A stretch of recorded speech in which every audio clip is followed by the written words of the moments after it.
Bonsoir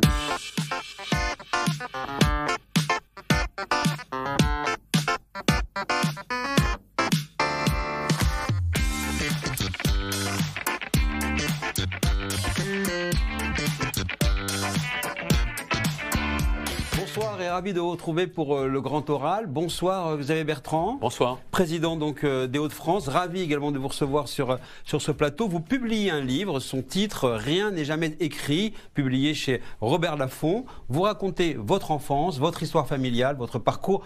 Vous réaffirmez vos convictions de républicain, d'homme d'une droite sociale dans la lignée de Jacques Chirac, qui a été votre chef de parti à l'époque, que vous avez servi au gouvernement, à la santé, aux affaires sociales. Puis vous avez ensuite rejoint Nicolas Sarkozy pour la présidentielle de 2007. Vous serez donc à ce moment-là son porte-parole avec Madame Dati. Puis vous serez ministre et vous entamez en 2015 une nouvelle étape en étant à la tête de la région, élu à la tête de la région des Hauts-de-France contre Marine Le Pen, que vous battez, une fonction que vous exercez toujours. Alors je rappelle ces étapes. 60 ans en 60 secondes. Voilà, c'était un défi. Je rappelle ces étapes parce qu'en fait, elles ont aussi servi de moteur et depuis longtemps. À mûrir un projet, devenir un jour président de la République. Alors on va dire les choses. J'observe votre parcours depuis une vingtaine d'années, je vous interroge régulièrement. En 2007, après l'élection de Nicolas Sarkozy, je vous ai posé une question. Quel projet proposer aux Français après Nicolas Sarkozy? Du tac au tac, vous m'avez répondu, il faudra dire la vérité aux Français. Alors, ce soir, on ne va pas se mentir, comme on dit, hein, vous y pensez depuis quand, être président de la République? Pas depuis 60 ans. Et pas depuis que je suis jeune. Je le dis dans ce livre. Quand j'étais jeune, mes idoles n'étaient pas politiques. J'ai grandi dans une famille qui n'avait pas vraiment de référence politique, où on ne parlait pas politique à table. Moi, mes idoles, c'était Platini, c'était Cruyff. Ça commence d'ailleurs d'une cité à 3 avant Exactement. De passer à Saint-Quentin plus tard. Exactement, hein. C'est l'histoire de notre famille. Mais c'est ça, mes idoles. On dit que certains avaient les portraits, les photos des présidents de la République dans leur chambre. Moi, non. C'était des footballeurs. Alors non, l'idée me vient pendant le quinquennat de Nicolas Sarkozy. C'est Jacques Chirac qui me fait confiance le premier, en me nommant à l'assurance maladie, secrétaire d'État à l'assurance maladie, avec Philippe Douste-Blazy, ministre de la Santé. Mais avec Nicolas Sarkozy, en étant le porte-parole de sa campagne, je suis associé de très près, comme d'autres, au cœur de la machine présidentielle. Également, je vois de près la crise de 2008, la crise des subprimes, ses conséquences, la crise grecque et la crise de l'euro. Et là, je vois autour de la table un certain nombre de responsables. Je vois un Nicolas Sarkozy courageux qui sait prendre les décisions au bon moment. Et je vois parfois dans l'attitude des uns et des autres, je me dis, mais si ça n'est pas lui, qui prendrait les décisions comme lui le fait? Et c'est là où je me dis que... en travaillant, en me préparant, je pense savoir prendre ce type de décision. C'est à ce moment-là que vient cette idée, très concrètement. Jamais avant, moi, mon ambition, c'était de devenir maire de ma ville de Saint-Quentin. Ce que vous avez d'ailleurs atteint comme objectif. Trop peu de temps, parce que c'est le mandat dont j'ai le plus rêvé, mais vraiment. Et c'est celui que j'ai exercé peu de temps, parce qu'à un moment donné, c'est la question qui se pose, qui va empêcher que la région ne tombe aux mains du Front National, alors que tout semble l'écrire? Mais rien n'est jamais écrit. Comme vous le dites. Mais à ce moment-là, qu'est-ce qui vous fait dire on ne dit pas la vérité aux Français? Parce que c'est ça votre réponse qui m'a marqué et que je n'ai jamais oublié à ce moment-là, depuis ce moment-là. Qu'est-ce qui vous faisait dire à l'époque on ne dit pas tout? On ne dit pas tout sur les défis auxquels on est confronté. On ne dit pas tout parce qu'on cherche en permanence, je pense que c'est là le travers de la politique, il y a l'obsession de l'élection, l'obsession de la réélection. Pour tout vous dire... En politique, ce qui m'a toujours surpris, surtout avec les grands fauves politiques, c'est qu'on a le sentiment que toute l'énergie, toute la passion, c'est pour conquérir le pouvoir. Et qu'ensuite, l'exercice du pouvoir semble secondaire. Moi, ce qui m'intéresse, c'est d'exercer des responsabilités, de prendre des décisions. La logistique suivra, comme on disait. Hein. Ouais, parce que je pense que la politique sert à apporter des solutions aux problèmes. Ça sert à améliorer la vie des gens. Et j'ai beaucoup plus de satisfaction, même si tout est difficile, à exercer. Et je pense que du coup, pour conquérir le pouvoir ou le reconquérir, on ne dit pas toute la vérité sur nos fragilités, sur nos faiblesses, alors qu'au final, il faut bien regarder que la France est un pays qui a des atouts formidables, mais qui a besoin très clairement de dire les choses en transparence et en vérité. Alors vous avez commencé et décidé justement d'être en transparence et en vérité avec ce livre. Rien n'est jamais écrit. C'est aussi une manière, lorsqu'on lit votre livre, au fond, de dire on peut grandir dans un HLM, on peut être assureur, on peut venir de cette petite classe moyenne qui travaille du matin au soir, mais rien n'empêche de devenir un député à 37 ans, comme vous l'avez été, puis ensuite dites ministre, franchir tous les échelons de l'élection et puis avoir même cette ambition de devenir président de la République. C'est la force de vos failles? Oui, vous avez raison de le dire, c'est la force des failles. Ça commence plutôt que ça. Parce que je voue une reconnaissance à mes parents, parce que je fais partie de ceux qui, je le dis, je l'assume, j'ai une enfance heureuse. Et c'est peut-être aussi pour ça que la question de l'enfance, c'est quelque chose qui compte beaucoup pour moi. J'aimerais que tous les enfants puissent avoir cette enfance heureuse et de vraies perspectives. Si mes parents n'avaient pas dit non, je ne serais pas là. Parce qu'on était à une époque, en 64-65, ils sont amoureux l'un de l'autre, et un enfant arrive qui n'était pas véritablement prévu. Et puis, la pression sociale, à l'époque, fait que d'enfants, de jeunes qui sont mineurs, ils avaient 17 ans et demi, la majorité était à 21 ans à l'époque. Cet enfant qui allait venir, il ne fallait peut-être pas qu'il vienne. Qu'on connaissait sous le manteau des noms de faiseuses d'anges. Et mes parents disent, il n'est pas question, on va le garder. C'était pas écrit donc que je vienne au monde, et c'est leur courage qui a fait cela. Et rien n'est jamais écrit parce que pour la suite, vous l'avez dit, rien n'était écrit que je vienne un jour à Saint-Quentin, rien n'était écrit que je fasse de la politique, que je m'y intéresse, rien n'était écrit parce que c'était pas mon ambition première de devenir député et encore moins ministre. Peut-être aussi parce que j'avais nourri un complexe. Vous parlez des failles. Oui, on celle va en de parler. Pas être parisien, de ne pas avoir fait ma scolarité à Paris, énarque, pas être dans de les ne beaux pas être quartiers. dans un clan de telle ou telle personnalité. Le racisme social, vous en avez souffert? Oui, souffert. Je l'ai senti sur moi, mais ça n'a jamais été un moteur, la revanche. Jamais. Parce que j'essaye de faire de la politique pour et pas en contre. Mais c'est vrai que je l'ai senti en permanence. Certains qui, peut-être bien nés, bien formés et autres, me l'ont fait sentir à différents moments. Ou des rivaux potentiels. Nicolas Sarkozy s'amusait à vous brocarder en parlant de l'assureur. Il y avait même un surnom d'ailleurs qui vous était affublé. Oh, j'en ai pas mal, je crois. Oui, mais qui était lié aux chaussures que vous portiez, voilà, qui était avec le bruit qu'elle pouvait faire, parce que c'était pas des un truc comme flip-flop, exactement. Mais j'ai lu ça. Ils n'ont pas eu le courage de me le dire en face. Vous l'avez entendu, ouais, par définition. Dans l'album photo que vous mettez dans votre livre, vous faites un clin d'œil justement aux Tuches, cette famille populaire et franchouillarde du cinéma français. Leur saga, c'est un peu les Simpsons à la française. Il n'y a pas de risque que ce soit un peu contre-productif de dire je m'associe, je m'identifie tellement au fond à cette France populaire que peut-être d'autres voudraient maintenir à distance vis-à-vis d'un président? Ah mais je me moque de ce qu'ils disent. Je m'en moquais éperdument. Moi, c'est un film, une série de films qui m'a amusé. On est un groupe d'amis où on se surnomme justement les Tuches. Non, ils peuvent dire ce qu'ils veulent. Non, attendez, il y a eu un moment dans ma vie politique et aussi personnelle, quand je rentre sur la scène politique nationale, où normalement je n'y ai pas ma place, mais vraiment pas ma place. Quand Nicolas Sarkozy nous fait la proposition, à Rachida Dati et à moi-même, de devenir porte-parole, il dit « tous les deux vous ressemblez aux Français ». Mais derrière, je cherche à ressembler à ceux qui sont dans la scène politique. C'est l'époque des conseillers en communication, des conseillers en relookage, quel succès, les dîners en ville et tout ça. Et c'est là où je vois bien que je me transforme et je ne suis plus moi-même. Et en 2012, il y a le déclic. Je regagne aux élections législatives, elles sont terriblement difficiles, ces élections législatives, mais je suis sur la liste noire de Jean-Marie Le Pen pour me faire chuter, mais les gens chez moi me gardent. Et je leur voue une éternelle reconnaissance. Et là, je me dis, tu t'es perdu pendant toutes ces années. Et clairement, aujourd'hui, je suis en train peut-être de devenir exactement qui je suis, et je suis bien mieux comme ça. Alors, ce que disent les autres, c'est vraiment pas mon sujet. Pour détenir le bouton nucléaire un jour, il faut passer par la braderie de Saint-Quentin ou de Lille où vous tenez un stand chaque année? C'est certainement pas dans les conditions sine qua non, c'est pas forcément dans le parcours obligatoire, parce qu'il faut aussi avoir le sens de la gravité de ce qu'est la fonction présidentielle. Je le dis dans cet ouvrage, je suis très attaché à la chose militaire depuis bien longtemps. J'ai eu l'occasion, je m'en étais jamais ouvert auparavant, d'avoir eu l'occasion de monter à bord d'un sous-marin nucléaire avant qu'il n'appareille, de visiter effectivement nos structures opérationnelles de défense. Je pense qu'aujourd'hui, on doit avoir beaucoup de reconnaissance pour ceux qui sont prêts à ce sacrifice ultime et comprendre qu'être président de la République, c'est aussi assumer cette responsabilité. Mais pour le reste, encore une fois, cette fonction de présidentielle, elle n'est absolument pas commune. Mais on a le droit aussi de cultiver son bon sens, d'essayer aussi de savoir se mettre à la place des uns et des autres. Le problème de la politique, c'est que beaucoup de gens sont bien formés, c'est vrai, mais ils n'ont pas le sens des réalités du terrain.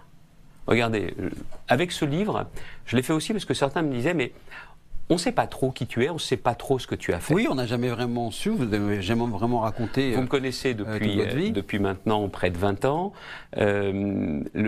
Le bilan qui est le mien dans mes ministères, que ce soit la réforme des retraites en 2003, j'étais député, l'interdiction de fumer dans les lieux publics, la mise en place du service minimum dans les transports, la loi médicaments, tout ça c'est derrière nous, mais ça m'a permis de voir comment on était capable de bouger les choses, de changer les choses dans un pays comme le nôtre. Mais pour le reste, quand on me dit « mais pourquoi tu parles tant des classes moyennes ?» C'est ma vie.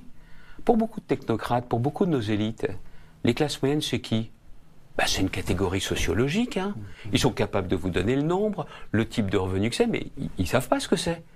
Ils ne vivent pas. Ma famille est toujours au cœur de ces classes moyennes, que ce soit ma sœur, que ce soit mes cousins. Alors justement, moi je le ressens et je le vis. Encore une fois, j'en parle parce que c'est le sens de mon projet, parce que c'est ce qui me correspond.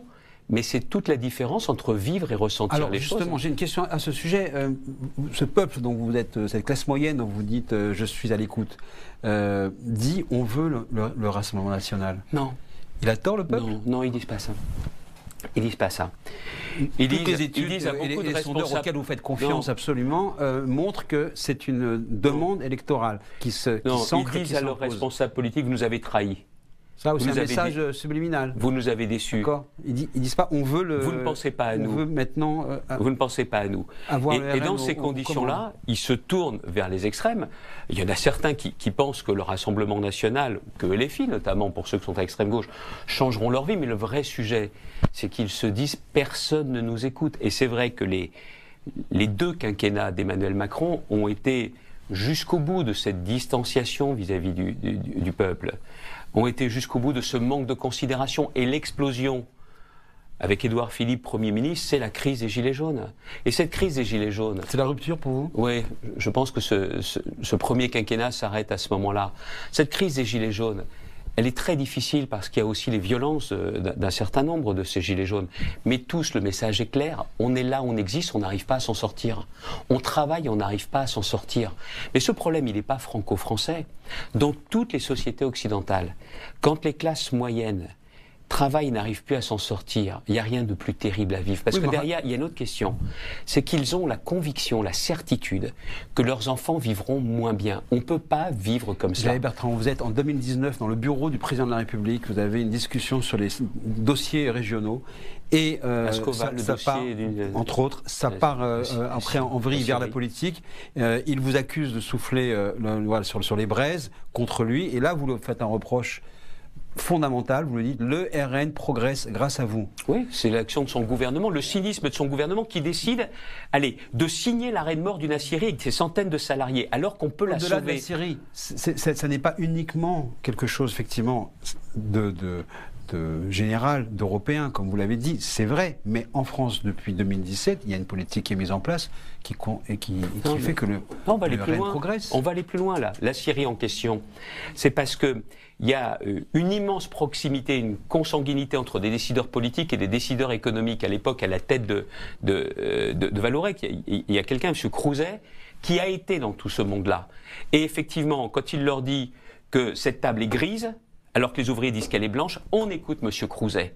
Et on fait crever cette entreprise, c'est un assassinat. Et moi, je remue ciel et terre pour qu'on entende ce que disent les salariés. Et bien évidemment, comme il y a l'itinérance mémorielle du président, la visite, ils se disent, il faut quand même qu'on aille voir. Alors, et quand ils vont voir et quand ils écoutent les salariés, ce qu'ils n'ont pas fait, ils se disent, c'est peut-être eux qui ont raison, cette table blanche. Ça, effectivement, et je me souviens de ce moment-là, mais ça, c'est au fond des événements qui peut-être ont été oubliés pour le grand public. Non, mais je reviens par rapport à ce que vous disiez et le reproche fondamental que vous faites à ce moment-là au président Macron.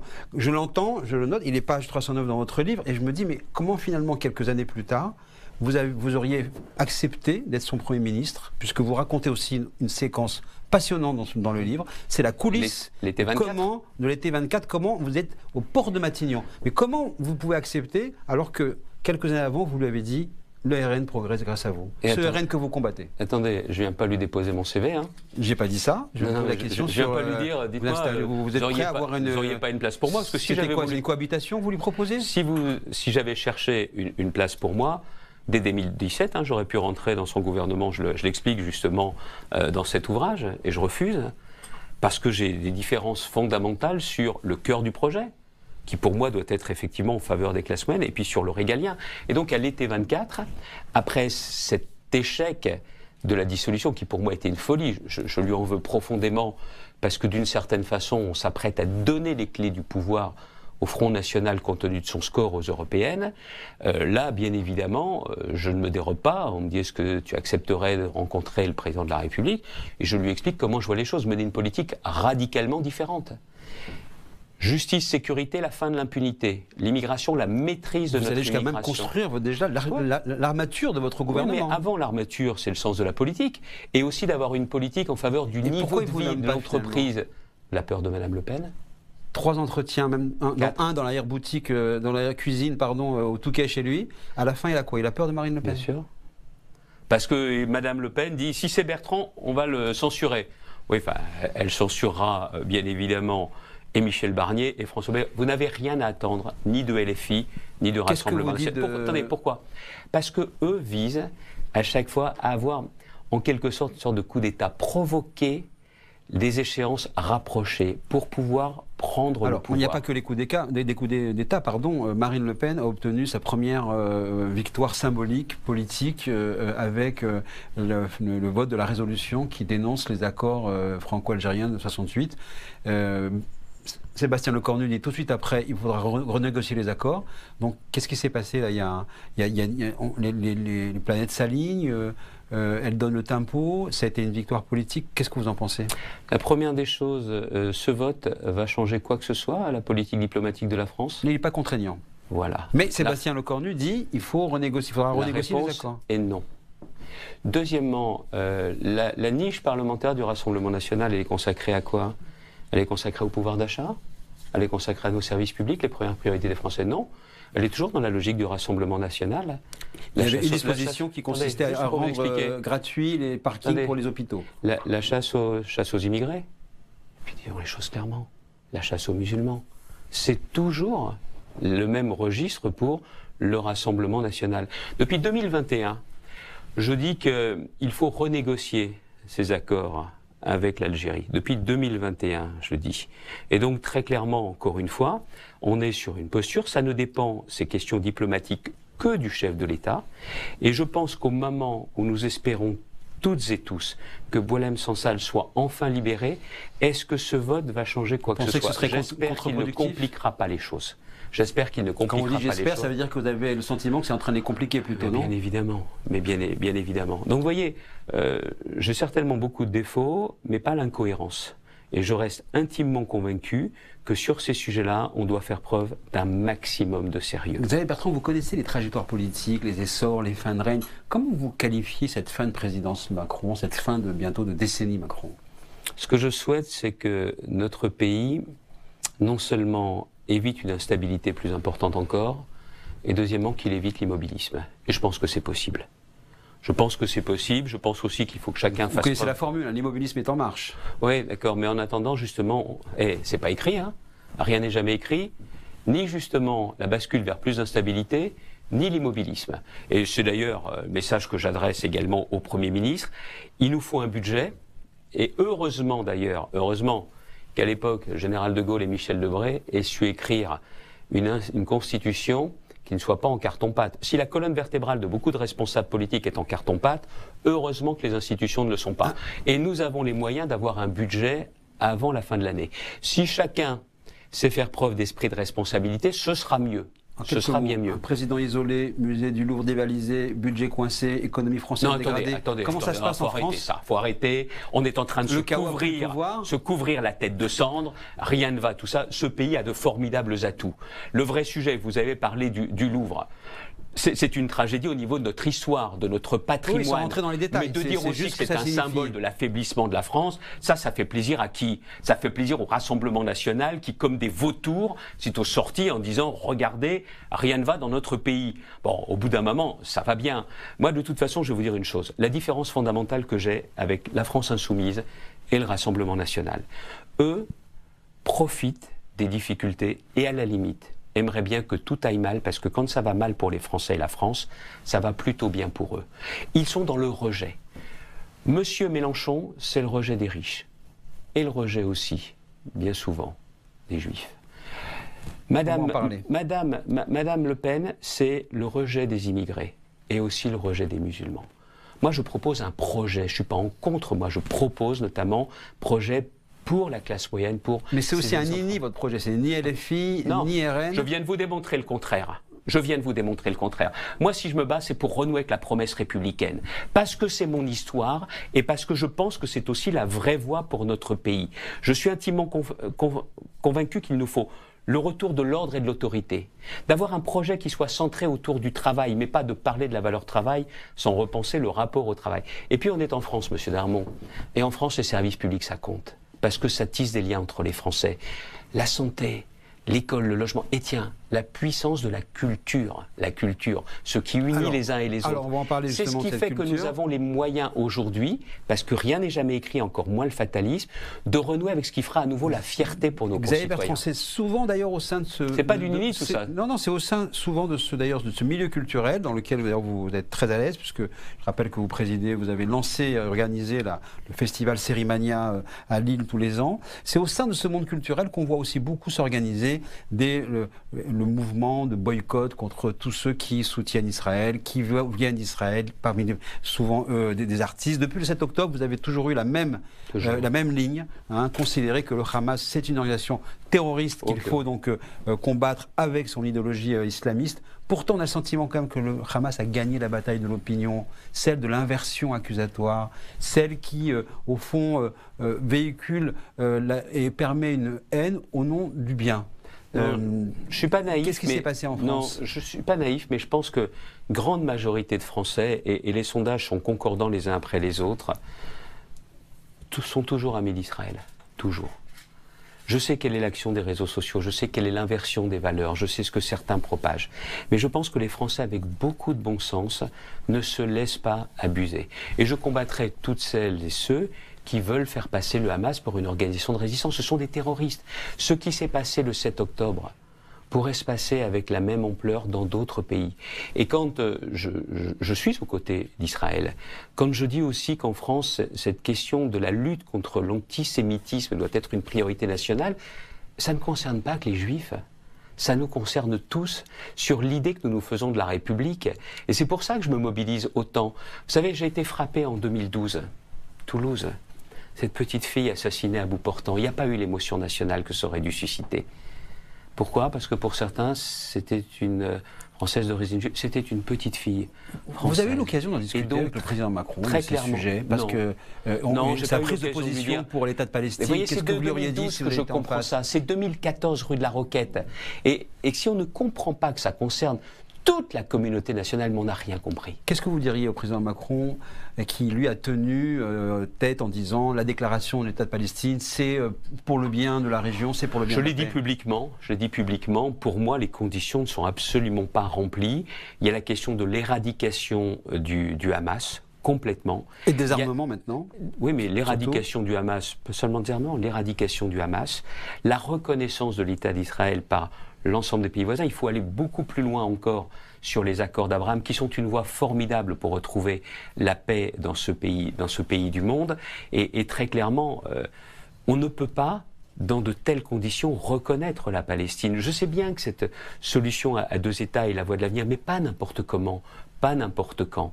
Alors quand je dis ça, je sais qu'on me dit oui, il faut trouver les voies des solutions. Non, il ne faut pas être dupe et de bien comprendre que Israël, c'est la seule démocratie dans cette partie du monde, a besoin d'être soutenue. Faisons abstraction des gouvernants. Faisons abstraction des gouvernements. Le peuple israélien a besoin de se savoir soutenu et les Juifs de France ont besoin de savoir qu'ils ne sont pas seuls. Le pape et Yuval Harari, le professeur Yuval Harari, dans une grande pétition, ont pointé le fait que la famille humaine est en danger parce que les cerveaux vont être mis sous contrôle de la superintelligence. En 2027, il faudra dire la vérité aux Français, qu'il y a beaucoup de métiers qui vont disparaître. Est-ce que vous allez leur dire tout ça quand vous serez dans une campagne présidentielle? Oui, parce que c'est un sujet qui me passionne. C'est un sujet qui me passionne parce que nous avons... Mais qui peut faire fuir aussi les électeurs, non? Vous allez faire peur? Non. Le pire, c'est de ne pas leur en parler parce que les gens se rendent compte des évolutions. Et le vrai sujet des responsables politiques, c'est qu'ils doivent anticiper. Ils doivent prendre à bras-le-corps le défi. La démocratie sous contrôle de l'intelligence artificielle, c'est le sujet. Le défi géopolitique, le défi climatique, le défi technologique, l'intelligence artificielle, le défi démographique, le défi également du rapport au travail. Mais je voudrais revenir sur l'intelligence artificielle et plus largement. Aujourd'hui, parlons aussi des fondamentaux. Notre démocratie est en train de s'affaiblir et c'est comme si nous avions une sorte de consentement, nous laissions faire. Quand on remet en cause dans notre pays l'état de droit, quand le respect de la loi n'est plus fait par tous, quand le consentement à l'impôt est aussi affaibli et quand on voit le rôle des plateformes qui captent une partie du cerveau de nos enfants, justement dès aujourd'hui, on ne se rend pas compte que même si on continue à parler de démocratie, ça ne sera pas... Il est temps de se réveiller et donc de dire la vérité. Merci beaucoup, Xavier Bertrand. Je rappelle donc le titre de votre livre, Rien n'est jamais écrit, aux éditions Robert Laffont. Et comme vous dites, eh bien, il reste certainement encore beaucoup à faire. À très bientôt et le grand oral continue.